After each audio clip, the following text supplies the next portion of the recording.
तो श्रद्धा सर्ग पढ़ रहे थे हम लोग, है ना। और श्रद्धा सर्ग में हम लोग देखते हैं कि पहले श्रद्धा परिचय पूछती है मनु का, और श्रद्धा को देखते ही मनु के मन में क्या प्रतिक्रिया होती है। जाहिर सी बात है, निर्जन स्थान में है, अचानक से एकदम सुंदर युवती आ जाए जो कामदेव की पुत्री हो, काम गोत्र की कन्या हो, अप्रतिम सुंदरी, तो मनु के मन में हर्ष का संचार होता है, रति का संचार होता है। और मनु उसको अपना परिचय देते हुए बताते हैं कि मैं एक ऐसा व्यक्ति हूं जो देव संस्कृति का अवशेष हूं। मनु की ज्यादातर बातों से क्या झलकती है? निराशा और हताशा झलकती है। तो श्रद्धा को लगता है कि मनु व्यर्थ ही निराश है और उसे जीवन की ओर प्रवृत्त होने की प्रेरणा देती है। उसे कहती है कि निराश होने की कोई बात नहीं है। जैसे कि राम की शक्ति पूजा में हम लोगों ने देखा, जामवंत कहते हैं कि मित्रवर, है ना, हताश होने का मैं नहीं देखता कारण, ऐसा कुछ कहते हैं ना जामवंत, कि आराधन का दृढ़ आराधन से दो उत्तर। तो व्यक्ति जब जीवन में निराश होता है, हम सबको सब बात पता होती है, फिर भी उस समय आवश्यकता होती किसी ऐसे व्यक्ति की जो हमें समझे और हमें कुछ ऐसी बातें कह दे जिससे हमारा मनोबल बढ़े। ऐसे ही श्रद्धा मनु का मनोबल बढ़ाने की कोशिश करती है, उसको जीवन की ओर प्रवृत्त होने की प्रेरणा देती है। अब देखते हैं मनु की क्या प्रतिक्रिया है। आज वहीं से शुरू करेंगे कि श्रद्धा की बातों को, प्रेरणादायी बातों को सुनकर मनु क्या कहते हैं। ठीक है। लगे कहने मनु सहित विषाद, मधुर मारुत से ये उच्छ्वास, अधिक उत्साह तरंग आबाद, उठाते मानस में सविलास। अब यहां एक शब्द को ध्यान देना है, लगे कहने मनु सहित विषाद। मनु कहने लगे, लेकिन किसके साथ कहने लगे? विषाद के साथ। श्रद्धा की बहुत अच्छी बातें उन्होंने सुनी, प्रेरणादायी बातें सुनी, लेकिन मन का विषाद, मन की जो पीड़ा है, मन की निराशा है, वह दूर नहीं हुई है। इसलिए मनु विषाद के साथ कह रहे हैं। ठीक है, निराशा के भाव, हताशा के भाव, पीड़ा के भाव के साथ कह रहे हैं। क्या कह रहे हैं? मधुर मारुत से ये उच्छ्वास, कि तुम्हारी जो बात है ना, उच्छ्वास मतलब हालांकि श्वास होता है, लेकिन यहाँ पर उच्छ्वास का अर्थ श्रद्धा के जो वचन है, श्रद्धा ने जो मधुर वचन उससे कहे, ये क्या कह रहे हैं? मधुर मारुत से। मधुर मतलब क्या होता है? मीठा। मारुत मतलब पवन। ठीक है, कौन से वर्ण की आवृत्ति हो रही है? मां। कौन सा अलंकार होगा? अनुप्रास। लेकिन आगे आ रहा है से, सा से सी, कौन सा अलंकार? तो मधुर मारुत में तो कौन सा अलंकार होगा? अनुप्रास। लेकिन मधुर मारुत से ये उच्छ्वास, तुम्हारी जो बातें हैं कि मधुर पवन, ठंडी या शीतल पवन के समान है। जैसे ग्रीष्म ऋतु में गर्मी से झुलसते हुए शरीर को ठंडी हवा मिल जाए या ठंडी हवा के झोंके शरीर का स्पर्श कर जाए, ऐसे ही निराश मनु को श्रद्धा की बातें कैसे लग रही है? मधुर मारुत, मधु पवन के समान, मीठे मीठे या शीतल पवन के समान तुम्हारी ये बातें हैं, ऐसा मनु कह रहे हैं श्रद्धा से। अधिक उत्साह तरंग आबाद, उठाते मानस में सविलास, कह रहे हैं जैसे शांत मानस में, मतलब सरोवर में जब हवा चलती है तो उसमें क्या है? तरंगे उठती है। तो जो सरोवर है, तालाब है, बिल्कुल शांत है, लेकिन जब वहां से पवन गुजरती है तो उसमें हलचल उत्पन्न करती है, लहर उत्पन्न करती है। ऐसे ही मेरे मानस में, अर्थात मेरे मन में तुम्हारी इन बातों ने क्या किया है? उत्साह और हर्ष की तरंग को उद्वेलित किया है। मतलब कह रहे हैं कि जिस प्रकार हवा के चलने से समुद्र में या सरोवर में लहरें उठती है, वैसे ही तुम्हारी इन बातों ने मेरे निराश मन में आशा की लहरों को जागृत किया है या उठा दिया है। ठीक है, तो यहां पर देखो, मानस शब्द के दो अर्थ निकल रहे हैं। एक अर्थ क्या निकल रहा है? सरोवर। ठीक है, और दूसरा अर्थ क्या निकल रहा है? मन। ठीक है, मानस शब्द के कितने अर्थ निकल रहे हैं? दो अर्थ। पहला अर्थ क्या है? पवन के अर्थ में, सरोवर के अर्थ में। ठीक है, और दूसरा अर्थ कहां खुल रहा है? मन। तो जब एक शब्द का एक ही समय एक से अधिक अर्थ निकले तो कौन सा अलंकार होगा? हाँ, यमक नहीं, श्लेष होगा। श्लेष का मतलब ही चिपका हुआ है ना। मानस से देखो चिपका हुआ निकाल रहे हैं, एक सरोवर निकाल रहे हैं, एक मन निकाल रहे हैं। यमक क्या है? एक से अधिक बार प्रयोग होगा, लेकिन हर बार उसका अर्थ अलग होगा। यहाँ एक ही बार में अधिक अर्थ होगा। ठीक है, तो यहाँ पर जो दूसरी पंक्ति है, मानस में सविलास, यहाँ पर क्या होगा? पूरी पंक्ति में यह श्लेष अलंकार होगा, क्योंकि तरंग का अर्थ, एक अर्थ तो लहर होगा, दूसरा अर्थ क्या होगा? मन में आशा का संचार होगा। तो द्वितीय पंक्ति के विशेष में लिख देना, इसमें श्लेष अलंकार का प्रयोग है। ठीक है, चलो आगे देखते हैं। पहले ही पंक्ति में कह दिया मनु किसके साथ कह रहे हैं? विषाद के साथ। तुम्हारी बातें सुनने में तो अच्छी लगी, जैसे विभीषण की बात है ना।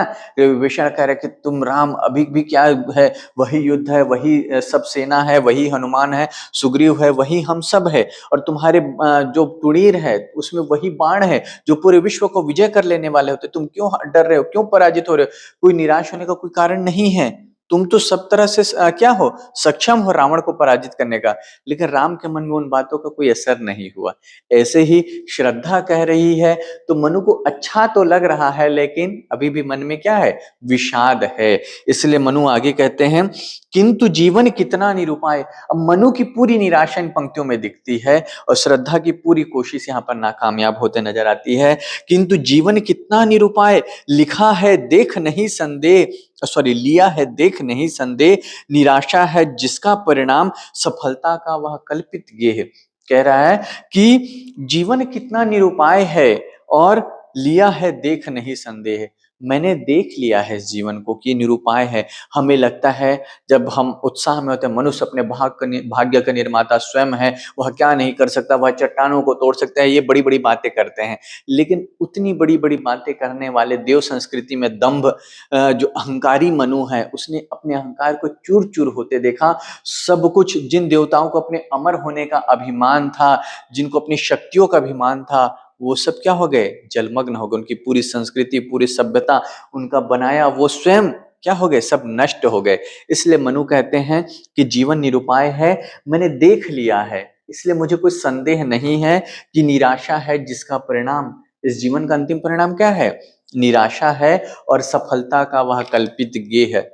कह रहे सफलता यहाँ केवल एक कल्पनाशील घर के समान है, मतलब जो कल्पना में ही है, वास्तविक जीवन में यहाँ असफलता ही मिलती है, निराशा ही मिलती है, हताशा ही मिलती है। तो मनु कह रहा है कि प्रकृति सर्वशक्तिमान है और हम जो दंभ पालते हैं वह सब क्या है, व्यर्थ का है। समझ में आए? ये भाव क्यों आए मनु के मन में? क्योंकि उसने पूरे अपनी सृष्टि का नाश होते अपनी आंखों के सामने देखा है। ठीक, चलो आगे देखते हैं। कहा आगंतुक ने सस्नेह है। जब भी आगंतुक शब्द आएगा तो यहाँ किसके लिए आएगा, श्रद्धा के लिए। क्योंकि याद रखना मनु पहले से है, बाद में कौन आई है, श्रद्धा, इसलिए आगंतुक है ना। तो कहा आगंतुक ने सस्नेह, परीक्षा में भी आगंतुक आ गया, यही पंक्ति उठा दी, तो याद रखना बाद में श्रद्धा, ये इसलिए आगंतुक मतलब श्रद्धा। तो कहा आगंतुक ने सस्नेह, अभी भी श्रद्धा पीछा नहीं छोड़ी, हार नहीं मानी। मनु निराश बैठे हैं। ऐसे होना चाहिए मोटिवेटर को, है ना, कि जो मोटिवेट करने वाला व्यक्ति, प्रेरित करने वाला व्यक्ति, ऐसा नहीं कि एक बार बोले नहीं माना छोड़ो। श्रद्धा भी पीछे पड़ी हुई कि इसको क्या करना है, प्रेरित करना है ना। तो श्रद्धा बहुत स्नेह से कहती है, अरे तुम हुए इतने अधीर, हार बैठे जीवन का दाव, जीतते मरकर जिसको वीर। तुम इतने अधीर क्यों हो रहे हो, क्यों हार मान जा रहे हो, और तुम किसको हार मान रहे हो, उस जीवन के दाव को, उस जीवन के खेल में हार मान रहे हो जिसको जीत लेने के लिए जो वीर पुरुष है वो अपने प्राणों की बाजी लगा देते हैं। मतलब इस जीवन का आनंद, जीवन में उपलब्धियां हासिल करने के लिए, जीवन में सुख वैभव हासिल करने के लिए जो वीर पुरुष है वो क्या करते हैं, सर्वोच्च त्याग करने को तैयार रहते हैं। और तुम तो बिना लड़े ही इस जीवन से क्या हो रहे हो, हताश हो रहे हो, अधीर हो रहे हो। तो तुमको इस तरह से हताश होना शोभा नहीं देता है। ठीक है, फिर आगे देखते हैं। तप नहीं केवल जीवन सत्य, करुण यह क्षणिक दीन अवसाद, तरल आकांक्षा से है भरा, सो रहा आशा का आह्लाद। और क्या करें कि तुम इतने दिन तक अकेले थे, इसलिए निराश होकर तुमने सोचा कि कोई नहीं है साथ में, तो सबसे अच्छा तरीका क्या है कि मैं तपस्या करता हूं। और चूंकि तुम अवसाद में रहे, अकेलेपन में रहे, तुमने पीड़ा भोगी, इसलिए तुम्हें क्या लगा, उस तप में आनंद, शांति की प्राप्ति होने लगी। तुम उस तप को ही क्या मानने लगे, सत्य मानने लगे। पर श्रद्धा कहती है तप नहीं केवल जीवन सत्य। यहाँ केवल शब्द को देखो, मतलब केवल तप ही जीवन का सत्य नहीं है, तप के अलावा जीवन में भी और क्या है, सत्य है ना। और यह क्षणिक दीन अवसाद, तुम्हारी जो उदासीनता है, निराशा है, इसी वजह से तुमको तब क्या लग रहा है कि यही एकमात्र रास्ता है, यही एकमात्र क्या है, शांति प्राप्ति का साधन है। लेकिन यही जीवन का सत्य नहीं है। तरल आकांक्षा से है भरा, बता रही है कि जीवन में और क्या सत्य है।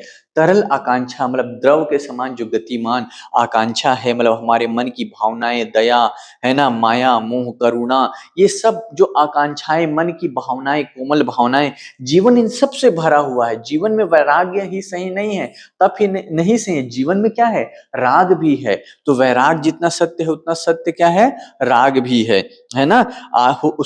भरा सो रहा आशा का आह्लाद, चूंकि तुमने तप की ओर ध्यान दिया है, इसलिए जो मन की तुम्हारी तरल आकांक्षाएं हैं, मन की जो कामनाएं हैं, वो सब क्या है, सो रही है। आशा का जो आह्लाद है, आशा से जो प्राप्त खुशी है, प्रसन्नता है, वह तुम्हारे मन में अभी किस अवस्था में है, सुप्त अवस्था में है। मतलब तुम्हारी जो सारी चेतना है वह क्या हो गई है, सुप्त हो गई है। कौन सी चेतना, खुश रहने की चेतना। तुमने केवल तप को ही सत्य मान लिया है, मगर श्रद्धा बता रही तप केवल एकमात्र सत्य नहीं है। ठीक है, चलो आगे देखते हैं। और ये बहुत फेमस पंक्ति है, इसको कई जगह भाषण वाषण में भी लोग कोट करते हैं कि प्रकृति के यौवन का श्रृंगार करेंगे कभी न बासी फूल, मिलेंगे वे जाकर अतिशीघ्र, आह उत्सुक है उनकी धूल। कि प्रकृति के यौवन का श्रृंगार मतलब प्रकृति में कभी भी जो बासी फूल है, मुरझाए हुए फूल है, प्रकृति कभी भी उनसे स्वयं का श्रृंगार नहीं करती। श्रृंगार नहीं करती मतलब प्रकृति स्वयं जो पुराने फूल है, मुरझाए हुए फूल है, उनको क्या करती है, गिरा देती है। वो झड़कर गिर जाते हैं, मतलब प्रकृति स्वयं उनको स्वीकार नहीं करती। जैसे वो फूल बासी होते हैं, वो मुरझाकर या झड़कर क्या होते हैं, गिर जाते हैं। और मिलेंगे वे जाकर अतिशीघ्र, आह उत्सुक है उनकी धूल। और वो जाकर मिल जाते हैं, कहाँ मिल जाते हैं, धूल से मिल जाते हैं। धूल भी उत्सुक होती है उनसे मिलने के लिए। मतलब जो चीज क्या है, बूढ़ी हो चुकी है, वृद्ध हो चुकी है, जर्जर हो चुकी है, प्रकृति स्वयं उसको क्या करती है, त्याग देती है। आगे जो पंक्ति पढ़ेंगे उसमें यही भाव आएगा, है ना। कहने का आशय यह है कि प्रकृति जब जड़ होकर भी बासी फूलों को स्वीकार नहीं करती है, प्राचीन भावनाओं को, निराशा हताशा को स्वीकार नहीं करती, उसे त्याग देती है, तो तुम तो मनुष्य हो, तुम क्यों मन में बासी भावनाएं, अतीत की निराशा को लेकर चल रहे हो। यदि मुरझाए फूल की तरह रहोगे तो तुम्हें संसार वैसे ही त्याग देगी जिसे प्रकृति क्या करती, बासी फूलों को त्याग देती। यौवन का श्रृंगार मतलब कि जैसी युवती अपने आप को सजाती है सुंदर नए मालों से, नए माला से, नए पुष्पों से, है ना। कभी भी माला बनाते हैं तो हम बासी फूल का उपयोग करते हैं क्या, नहीं। मतलब कि प्रकृति उसी को स्वीकार करती, संसार में वही जीवित रहता है जो नई ऊर्जा से भरा रहता है, तरोताजा रहता है। यहाँ पर विज्ञान का एक सिद्धांत है जो मेल खाता है, डार्विन का सिद्धांत जो कहता है कि सर्वाइवल ऑफ द फिटेस्ट। जो फिट व्यक्ति है, जो सर्वश्रेष्ठ है, ताकतवर है, वही सरवाइव करेगा, वही क्या करेगा, जीवित रहेगा, है ना। और एक और पंक्ति है जो हमारे साहित्य में कहा गया, वीर भोग्य भोग्या वसुंधरा, कि वीर का जन्म किस लिए हुआ है, वसुधरा को भोगने के लिए। और इस वसुधरा के संसाधनों का भोग कौन करता है, वीर। जो व्यक्ति कायर है, जो व्यक्ति अकर्मण्य है, उसके लिए ये संसार के भोग विलास के साधन नहीं है। तो श्रद्धा वही कह रही है कि मुरझाए हुए फूलों की तरह मत रहो, बल्कि नए ताजे खिले फूलों की तरह मन में उत्साह उमंग लेकर चलो। समझ में आया। चलो आगे देखो, उसी पंक्ति को स्पष्ट करते हुए श्रद्धा कहती है, पुरातनता का यह निर्मोह सहन न करती प्रकृति पल एक, नित्य नूतनता का आनंद किए है परिवर्तन में टेक। कि पुरातनता का यह निर्मोह, निर्मोह मतलब केचुली, कि प्रकृति जो है प्राचीनता की केचुली को सहन न करती एक पल एक, मतलब एक क्षण के लिए भी प्रकृति क्या करती है, पुरातनता की केचुली को स्वीकार नहीं करती है। जैसे सर्प अपनी केचुली त्याग देता है और नए शरीर को स्वीकार करता है, ऐसे ही प्रकृति भी इस प्राचीनता को त्यागने में एक पल भी नहीं लगाती है, एक क्षण भी नहीं लगाती है, और नित्य नूतनता का आनंद किए है। और प्रकृति किसका आनंद उठाती है, नित्य नूतनता का, नए फूलों का, नई पत्तियों का, नए कोपलों का, क्योंकि परिवर्तन में ही है टेक। प्रकृति किसका आश्रय लेकर चलती है, परिवर्तन का।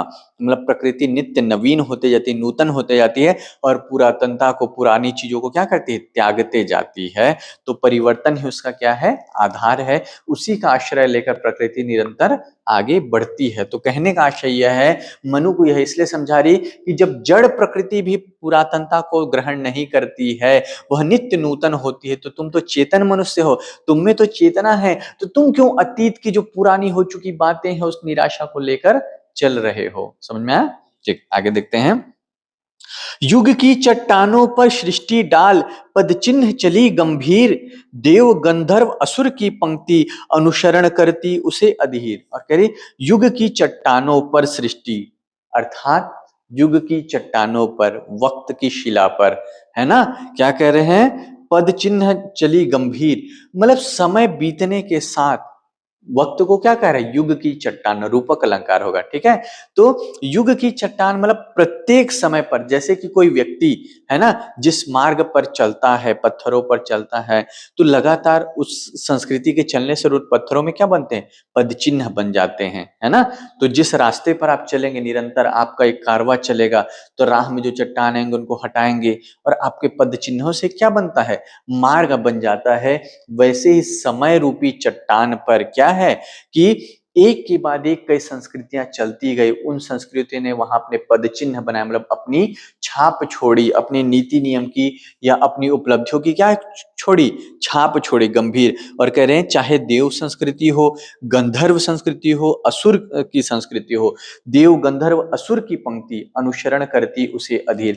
मतलब युग परिवर्तन के साथ जब एक युग बीत जाता है, दूसरा युग आता है, तो अगली संस्कृति उन्हीं पद चिन्हों का अनुसरण करते हुए चलती है। जैसे हमारे पूर्वजों ने जो दिया, हम उनसे कुछ सीखकर आगे उस संस्कृति को बढ़ाते हैं। आज हम जो विरासत छोड़कर जाएंगे, हमारी बाद वाली पीढ़ी उन्हीं कदमों पर चलेगी और आगे बढ़ेगी। मतलब हर संस्कृति की अपनी कुछ क्या होती है, उपलब्धियां होती है, उसका कुछ निर्माण होता है या कुछ सबक होते हैं, उसी का अनुसरण करते हुए दूसरी संस्कृति आगे बढ़ती है। कहने का आशय यह है कि कभी समय किसी के लिए नहीं रुकता है, एक संस्कृति जाती है, दूसरी संस्कृति आती है, फिर उसका स्थान अगली संस्कृति लेती है। तो तुम क्यों रुके हुए हो, तुम क्यों गतिशील नहीं हो, तुम क्यों जड़ बनकर रह गए हो, यह श्रद्धा मनु से कह रही है, ठीक है। आगे देखो, एक तुम यह विस्तृत भूखंड, प्रकृति वैभव से भरा अमंद, कर्म का भोग, भोग का कर्म, यही जड़ का चेतन आनंद। कह रहे हैं एक तुम अकेले हो और यह विस्तृत भूखंड है, यह पूरा संसार है, वैभव से भरा अमंद। इस संसार में क्या भरा हुआ है, वैभव से भरा हुआ है। अभी तुमको निर्जनता नजर आ रही है, लेकिन तुम ध्यान से देखोगे तो तुम्हारे आसपास कितना वैभव बिखरा हुआ है। मतलब जल प्रलय के बाद प्रकृति ने पुनः क्या किया, जल प्रलय से उभरते हुए वैभवशाली हो गई प्रकृति में, फिर से नए फूल उगाए, नई वनस्पतियां उग आई, वह निराश नहीं बैठी है। और कह रही कर्म का भोग, जीवन का सिद्धांत क्या है कि पिछले जन्म में तुमने जो कर्म किए थे, जो अच्छे कर्म किए थे, उसका भोग, उस कर्म का भोग तुम्हें इस जन्म में मिलेगा, उस कर्म का फल। और आगामी फल कैसे मिलेगा, हाँ, कह रहे भोग का कर्म। और कर्म किस लिए करना है, ताकि आगामी तुम्हें फल मिल पाए। मतलब प्राचीन कर्म का, विगत कर्मों का भोग अभी करना है और आगे भोग कर सको, इसके लिए तुमको क्या करना है, कर्म करना है, ठीक है। यही जड़ का चेतन आनंद। और कह रहे हैं यही जड़ प्रकृति का क्या है, चेतन आनंद है। मतलब प्रकृति स्वयं आनंद में है, वो प्रलय की निराशा से उबर चुकी है, चारों ओर वैभव बिखरा दिया, तुम अकेले हो जिसको ये भोग करना है।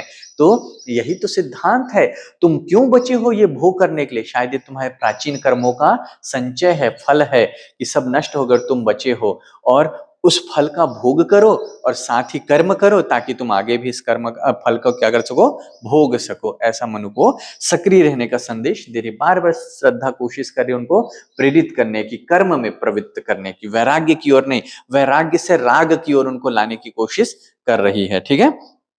आगे फिर देखो, श्रद्धा अपने मन की बात कहती है ना। मनु को ये लग रहा है ना कि मैं अकेले कैसे कर पाऊंगा, तो श्रद्धा को लगता है कि कहीं ना कहीं मनु को क्या है, सहारे की आवश्यकता है। और पुरुष क्या होता है, अहंकारी होता है, उसको सहारे की आवश्यकता होती है, तब भी वो स्वीकार नहीं करता, मैं कमजोर हूं, मुझे सहारा चाहिए। हर पुरुष में ये अहंकार होता है, मेल ईगो जिसको कहते हैं, है ना। और जो अच्छी स्त्री होती है, समझदार स्त्री होती है, उस ईगो को समझती है ना। तो श्रद्धा समझ रही है और मनु से कहती है, अकेले तुम कैसे असहाय यजन कर सकते, तुच्छ विचार तपस्वी आकर्षण से हीन कर सके नहीं आत्मविस्तार। कह रहे हैं अकेले तुम कैसे असहाय, तुम अकेले कैसे असहाय हो, बिना सहायता के हो यजन कर सकते, यह यज्ञ नहीं कर सकते। यज्ञ मतलब जीवन यज्ञ। मतलब श्रद्धा को पता है कि मनु के सामने बहुत बड़ी चुनौती है, अकेले बचे हुए हैं, संसार का पुनर्निर्माण करना है, निराश होकर मर जाएंगे तो सृष्टि क्या हो जाएगी, समाप्त तो हो जाएगी। तो कह रहे तुम अकेले यह कार्य नहीं कर सकते। यजन मतलब यज्ञ होता है, लेकिन यहाँ यज्ञ से आशय जीवन यज्ञ, जीवन रूपी यज्ञ को तुम अकेले नहीं कर सकते। यह तुच्छ विचार है कि तुम अकेले तपस्या में लीन होगे, यज्ञ करोगे और सोच रहे जीवन सफल हो जाएगा। नहीं, यह विचार संकीर्ण है, तुच्छ है। तपस्वी आकर्षण से हीन कर सके नहीं आत्मविस्तार। और कह रहे हैं हे तपस्वी, तुम आकर्षण से हीन हो। आकर्षण मतलब तुम्हारे मन में कामना नहीं, आकांक्षा नहीं है, और तुम इसलिए आकर्षण तुम में समाप्त हो रहा है, या किसी चीज के प्रति आकर्षित नहीं हो रहे हो स्वयं, और ना ही किसी चीज को आकर्षित कर पा रहे हो, इसलिए तुम्हारा आत्मविस्तार नहीं हो पा रहा है। तुम स्वयं में क्या रह गए हो? सीमित रह गए हो, संकुचित रह गए हो, दबा रहे हो अपने ही बोझ, खोजते भी ना कहीं अवलंब। तुम्हारा सहचर बनकर क्या ना उऋण हो मैं बिना विलंब। यहाँ श्रद्धा अपने मन की बात कह रही है।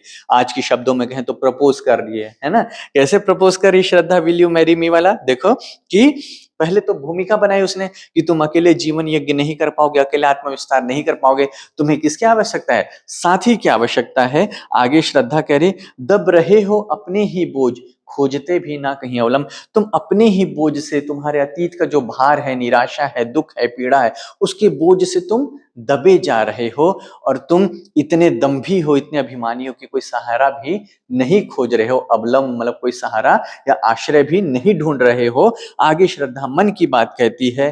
पहले ही देखते श्रद्धा क्या हो गई थी? मनु को इंप्रेस हो गई थी ना कि कौन तुम संस्कृति जल निधि तीर तरंगों से फेंकी मणि एक।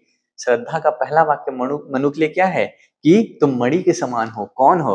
मतलब पहले ही नजर का जो प्रेम है, कह सकते हैं, या आकर्षण है, वह श्रद्धा में नजर आता है उसके संवाद से। तो यहाँ श्रद्धा अपने मन की बात सीधे तौर पर कहती है कि तुम्हारा सहचर बन, वैसे शब्द होना चाहिए सहचरी, लेकिन प्रसाद ने कहा है तुम्हारा सहचर बन क्या ना उऋण हूं मैं बिना विलंब। कह रहे कि तुम्हारी साथी जीवन संगिनी बनकर क्या मैं इस ऋण से मुक्त ना हो जाऊं। ऋण मतलब क्या है?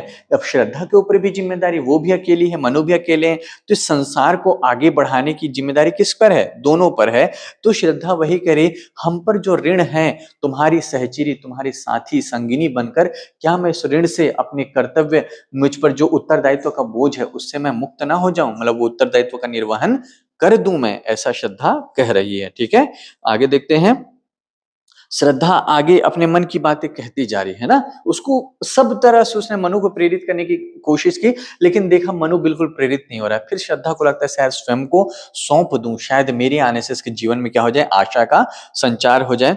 तो श्रद्धा कह रही है समर्पण लो सेवा का सार, सजल संस्कृति का यह पतवार, आज से यह जीवन उत्सर्ग, इसी पद तल में विगत विकार। यहाँ जो प्रेम में, देखिए प्रेम में कभी भी संतुलन नहीं होता है। एक व्यक्ति ज्यादा प्रेम करता है, दूसरा कम प्रेम करता है ना।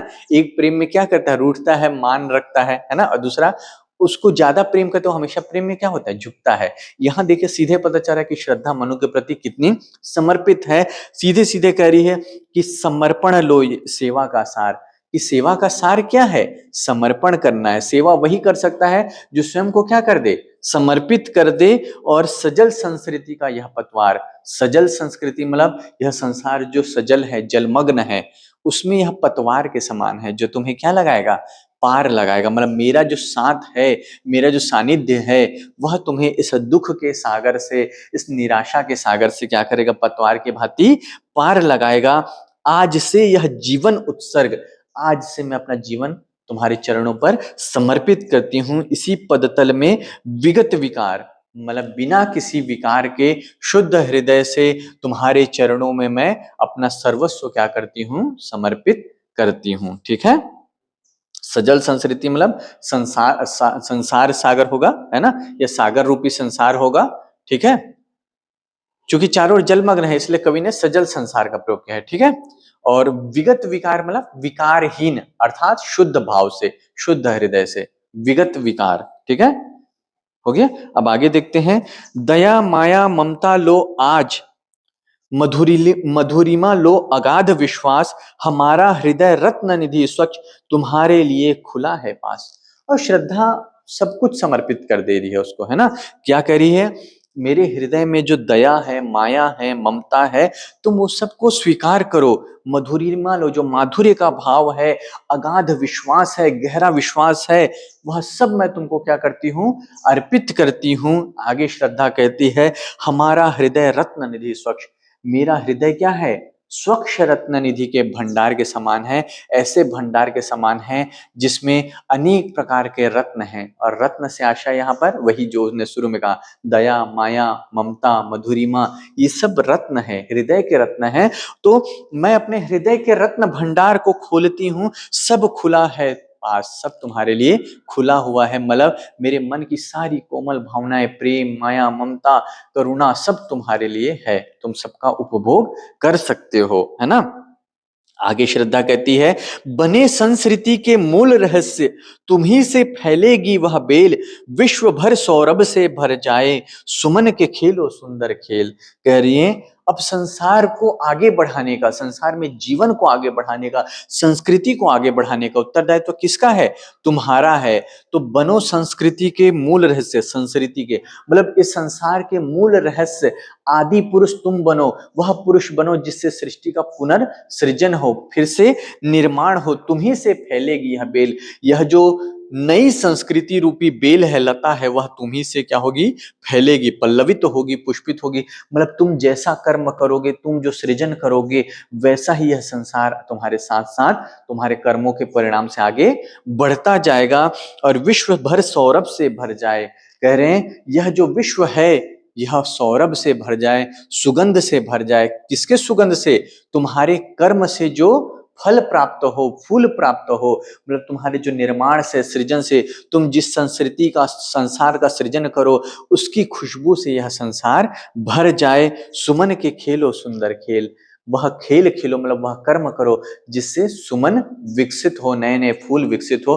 तो यहाँ दो अर्थ है, एक तो संस्कृति और सभ्यता का विकास, साथ ही नव जीवन। मतलब श्रद्धा कह रही कि हम मिलकर नए संतानों को जन्म दे, संतानों को जन्म दे, और उससे एक क्या चले, मानव संस्कृति का विकास हो, और साथ ही हम जो भी निर्माण करते जाएंगे उससे एक संस्कृति और सभ्यता दोनों का विकास होगा। सबके आदि पुरुष कौन होंगे, मनु होंगे।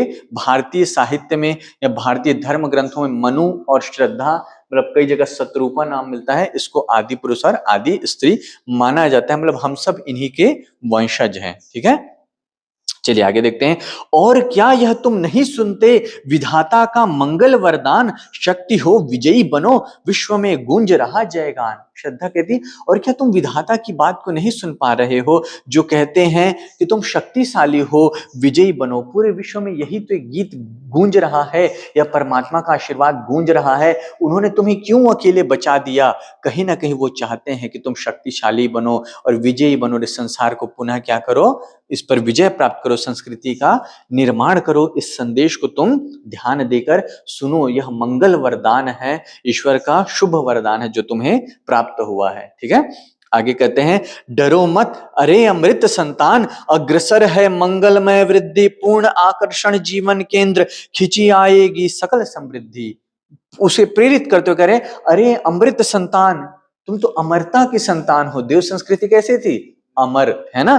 तो वही करे, तुम अमृत संतान हो, तुम्हें भयभीत होने की आवश्यकता नहीं है, क्योंकि कहते हैं ना, डर के आगे क्या है, जीत है। तो वही श्रद्धा कह रही, अग्रसर है मंगलमय वृद्धि। यदि तुम नहीं डरते हो हे अमर पुत्र, तो आगे मंगलमय वृद्धि है, शुभ वृद्धि है, समृद्धि है, तुम्हारी प्रतीक्षा कर रही है। पूर्ण आकर्षण जीवन केंद्र, यदि तुम भयभीत हुए बिना कर्म करोगे तो तुम्हारा जीवन है वो पूर्ण आकर्षण का केंद्र बन जाएगा, खिंच आवेगी सकल समृद्धि, और जो संसार की सारी समृद्धि है वो तुम्हारी ओर स्वयं आकर्षित होगी, खिंची चली आएगी, ठीक है। कहते हैं ना कि हम आकर्षित करते हैं, हम में जैसी ऊर्जा होती है हम वैसे लोगों को आकर्षित करते हैं। हम यदि पैसे के बारे में सोचते हैं, मेहनत करते हैं, तो हम पैसे को आकर्षित करते हैं। कुछ लोग ज्ञान को आकर्षित करते हैं, कुछ लोग नकारात्मकता को आकर्षित करते हैं। तो श्रद्धा वही करे, तुम बिना डरे यदि कर्म करोगे तो ऐसे आकर्षण के केंद्र बनोगे जिसकी ओर संसार की सारी समृद्धि खिंची चली आएगी, ठीक है।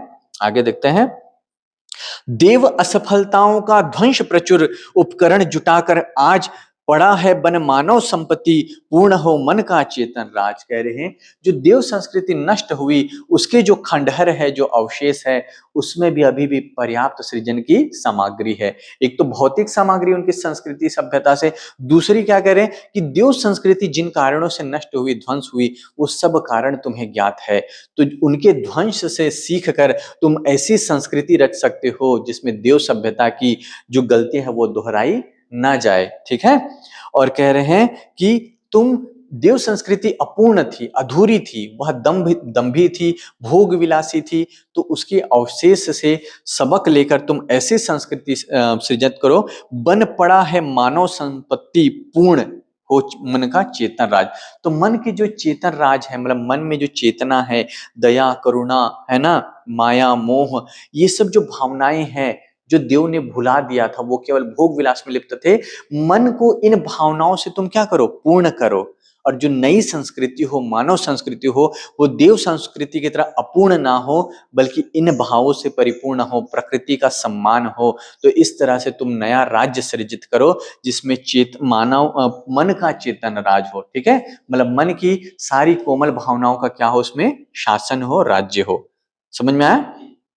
आगे देखते हैं, चेतना का सुंदर इतिहास, अखिल मानव भावों का सत्य। उसी बात को आगे बढ़ा रही, तो कैसे संस्कृति की अपेक्षा मनुष्य कर रही है कि चेतना का सुंदर इतिहास, यह जो मानव संस्कृति हो, देव संस्कृति की भांति भोग विलास का इतिहास ना हो, इसका इतिहास कैसा हो, चेतना का इतिहास हो, सुंदर इतिहास हो। और चेतना का मतलब मन की कोमल भावनाएं, वही फिर दया, माया, ममता, करुणा आदि भावनाओं का, मतलब यह जो संस्कृति हो, यह मानवता का क्या हो, प्रतिनिधित्व करने वाली संस्कृति हो, अखिल मानव भावों का सत्य। मानव की अखिल मतलब समस्त भावों का सत्य हो, मतलब जिस कारण से हम पशु से भिन्न होते हैं, हमारे मन में दया है, भावनाएं हैं, करुणा है, ये सब के कारण हम पशु से क्या होते हैं, भिन्न होते हैं। हम अधिक सहृदय हैं, हम क्या करते हैं, लोगों के साथ उनके दुख को महसूस कर पाते हैं। इन सब मानव भावों का सत्य बने, चेतना का सुंदर इतिहास बने, नई संस्कृति। और यह संस्कृति कैसी हो, श्रद्धा कहती है, विश्व के हृदय पटल पर दिव्य अक्षरों से अंकित हो नित्य।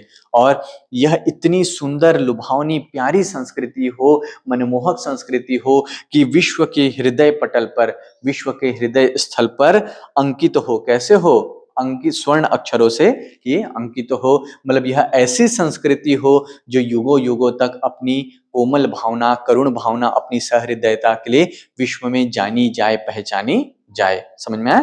तो मनु को प्रेरणा दे रही कि एक सुंदर संस्कृति का आप क्या करो, निर्माण करो। ठीक है। आगे कहते हैं, विधाता की कल्याणी सृष्टि, सफल हो इस भूतल पर पूर्ण। अब श्रद्धा केवल निराशा से उबार नहीं रही है, एक तो साथ चलने का प्रस्ताव दे रही है, जीवन संगिनी बनने का प्रस्ताव दे रही है, साथ ही उनको स्वप्न दिखा रही है, उनको फ्यूचर प्लान बता रही है। जैसे आप भविष्य की योजनाएं बनाते हैं ना, तो श्रद्धा बता रही कि हम कैसे विश्व का निर्माण करेंगे, तुम्हारे द्वारा जिस विश्व का निर्माण होना है वह कैसा होना चाहिए। तो कह रही, विधाता की कल्याणी सृष्टि, सफल हो इस भूतल पर पूर्ण। इस धरती पर जो विधाता की कल्याणमयी संस्कृति है, मंगलमयी संस्कृति है, मतलब विधाता की जो शुभ आशीर्वाद से बनी हुई संस्कृति है, वह तुम्हारे द्वारा इस भूतल पर क्या हो, मूर्त रूप धारण करे। पटे सागरे सागर, बिखरे ग्रह पुंज और ज्वालामुखी हो चूर्ण। कह रहे हैं कि सागर पट जाए। अभी सागर ने पूरी धरती को क्या किया था, निगल लिया था, लेकिन यह संस्कृति ऐसी हो जो सागर पर भी क्या करे, विजय प्राप्त करे। जहां जरूरत हो समुद्र को भी भूमि से पाट दे। बिखरे ग्रह पुंज, जो ग्रह पुंज है वो बिखर जाए, मतलब जो सब नक्षत्र मिलकर प्रलय लेकर आए हैं वो सब क्या हो जाए, नष्ट हो जाए। ज्वालामुखियां हो चूर्ण, जो ज्वालामुखी संसार में आग लगा रहे थे वो सब क्या हो जाए, नष्ट हो जाए। मतलब जो भी प्राकृतिक आपदाएं हैं जिन्होंने त्रस्त किया, उन सब पर तुम विजय प्राप्त कर सको, ऐसी संस्कृति का निर्माण करो। ठीक है। आगे देखो, उन्हें चिंगारियां सदृश सदर्प कुचलती रहे खड़ी सानंद, आज से मानवता की कीर्ति अनिल भू जल में रहे न बंद। आगे उसी बात को कह रही है कि ऐसी संस्कृति हो जिसमें जो चिंगारियां सदृश सदर्प, जिसमें प्रकृति का जो अहंकार है, जैसे ज्वालामुखी की आग है, भयानक प्रलय है, उसको जैसे चिंगारी को पैरों से कुचल देते हैं तो चिंगारी क्या होती है, बुझ जाती है, ऐसे ही उसको कुचल सके, वो भी कैसे, सानंद, आनंद के साथ, मतलब खुशी खुशी हमारे पास जो आपदाएं आए उसका हम क्या कर सके, सामना कर सके या उन आपदाओं को पराजित कर सके, ऐसी संस्कृति रचो। और कह रहे आज से मानवता की कीर्ति, वह संस्कृति रचो जिसमें मानवता का जो यश है वो अनिल, हवा, भू मतलब पृथ्वी, जल मतलब जानते हो पानी, उसमें रहे न बंद। मतलब तुम्हारी जो संस्कृति की कीर्ति है वो हवा, पानी, जमीन से भी आगे बढ़ जाए, मतलब दशों दिशाओं में व्याप्त हो जाए, दूसरे लोक तक भी तुम्हारे नए संस्कृति की कीर्ति फैल जाए। समझ में आया? तो यहाँ पर वो उसको शुभकामनाएं दे रही है। आगे कह रही है, जलधि के फूटे कितने उत्स, द्वीप कच्छप डूबे उतराए, किंतु वह खड़ी रहे दृढ़ मूर्ति, अभ्युदय का कर रही उपाय। कह रही जलधि के, सागर के फूटे कितने, कितने झरने फूट जाए, कितने सागर नए नए जन्म ले, और क्या कह रहे नए नए जल स्रोत हो जाए, और द्वीप उनमें डूबे, जैसे कछुआ डूबता है निकलता है ना, तो द्वीप जो है वो कछुए के समान डूबे उतरे, किंतु वह खड़ी रहे दृढ़ मूर्ति। किंतु जो तुम्हारी नई संस्कृति है वो कोई दृढ़ मूर्ति के भांति क्या हो, मुसीबतों में खड़ी रहे, संकट के समय। जैसे देव संस्कृति एक जल प्रलय आया और सब नष्ट हो गया, मगर तुम्हारी संस्कृति ऐसे कई जल प्रलय को झेलने में सक्षम हो, उनके सामने दृढ़ मूर्ति की भांति खड़ी रहे, अचल खड़ी रहे, है ना, अभ्युदय का कर रही उपाय, और अपने उत्थान का पुनः उपाय करे। मतलब कोई जल प्रलय आए, तुम्हारे द्वीप डूबे, फिर वो उभर पाए और तुम्हारी संस्कृति नष्ट ना हो, कोई प्राकृतिक आपदा उसे नष्ट ना कर पाए। प्राकृतिक आपदा आए तो वो बार बार वह संस्कृति अपने पुनरुत्थान का उपाय करने में सक्षम हो। आगे देखते हैं, विश्व की दुर्बलता बल बने, पराजय का बढ़ता व्यापार, हंसाता रहे उसे सविलाश, शक्ति का क्रीड़ामय संचार। यानी विश्व की जो दुर्बलता है, मतलब ऐसे क्षण जो पराजय के क्षण है, जो तुम्हारी दुर्बलता को साबित करे, वह तुम्हारा बल बने। मतलब मुश्किल क्षणों में भी, पराजय के क्षणों में भी तुम हताश ना हो, बल्कि हर पराजय, हर प्राकृतिक आपदा में तुम और क्या बनो, बलवान बनकर सामने आओ। पराजय का बढ़ता व्यापार, यदि लगातार पराजित हो रहे हो, हंसाता रहे उसे सविलाश, शक्ति का क्रीड़ामय संचार। पराजय यदि तुम्हारे जीवन में बार बार आती रहे, फिर भी क्या है, तुम आनंद से, विलास से हंसते रहो, और तुम्हारे भीतर शक्ति का जो संचार है, शक्ति का क्रीड़ामय संचार, मतलब शक्ति खेल की भांति संचरित होती रहे, बढ़ती रहे, बुरे से बुरे क्षणों में भी, दुर्बल क्षणों में भी। वे क्षण जो तुम्हें दुर्बल करने के लिए आए, वे आपदा जो तुम्हें दुर्बल करने के लिए आए, उसमें भी तुम प्रसन्न होकर हंस सको। तुम्हारे भीतर शक्ति का संचार हमेशा होता रहे, ऐसी संस्कृति का निर्माण करना है। ठीक है, अब ये श्रद्धा सर्ग की अंतिम दो पंक्तियां, विद्युत के जो कण व्यस्त बिखरे, विकल बिखरे हैं हो निरूपाए, समन्वय उसका करे, समस्त विजयिनी मानवता हो जाए। कह रहे विद्युत के जो कण है, ऐसा माना जाता है कि जो विद्युत के कण है आपस में जुड़कर क्या किया, उन्होंने संसार का निर्माण किया। लेकिन आज प्रलय के कारण वो कण क्या है, व्यस्त है, बिखरे हुए हैं, निरूपाए हैं। कह रहे समन्वय उसका करे, यदि तुम उन कणों का समन्वय करते हो, उनको पुनः एकत्रित करते हो, तो समस्त विजयिनी मानवता हो जाए। यह पूरी जो मानवता है वह क्या हो जाएगी, विजयिनी हो जाएगी, अर्थात विजयी हो जाएगी। अभी एक पुस्तक मैं पढ़ रहा हूँ युवाल नोआ हरारी का, है ना, तो सेपियंस मतलब मानव जाति का विकास कैसे हुआ, मानव का इतिहास, उसमें उन्होंने यही बताया है कि संसार में जो प्रोटॉन इलेक्ट्रॉन बिखरे थे, वो विद्युत कण आपस में जब जुड़े तो सृष्टि में क्या हुआ, निर्माण आरंभ हुआ। तो वही चीज देखो, ये जो बात करें विद्युत के कण जो बिखरे हैं, ये साइंटिफिक बात है, साहित्य मतलब आपको सबकी जानकारी, विज्ञान, ज्ञान, समाज विज्ञान, समाजशास्त्र, मनोविज्ञान, सबकी जानकारी होनी चाहिए।